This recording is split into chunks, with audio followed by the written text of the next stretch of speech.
natin ay yung pamilya ninyo, yung parents ninyo.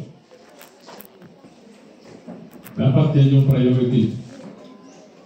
Ano bang gusto ng parents sa nila? Parents ninyo, sa inyo. Lahat naman ng mga parents natin ay nagtuturo ng mabuti at tama sa atin. Di ba? They want you to become a good man, and good women. Yun yung mga kagustuhan ng ating mga magulang. You focus on doing what is good and right.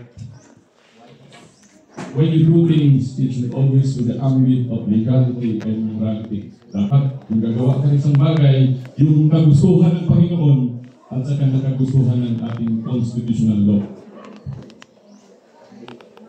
Kagustuhan ng batas ng Pilipinas at kagustuhan ng Panginoon. Nag-aaral naman kayo ng about Quran, di ba? Pinag-aaralan naman ninyo about sa Biblia.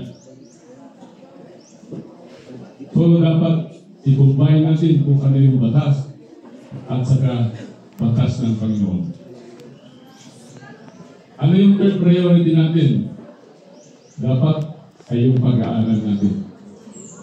Kapag nagpagtapos ka ng pag-aaral at nag-excel ka sa iyong pag-aaral, malamang accomplish ka na sa iyong mga magulang.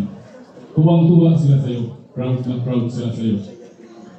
Dahil kayo ay nakapagtapos sa iyong pag-aaral.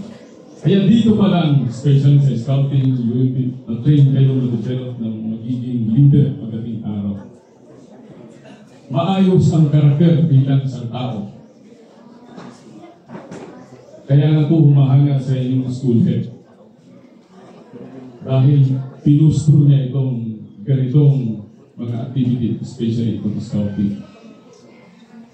Bihira na meron kayong mga school principal na ganito na magkaroon ng development.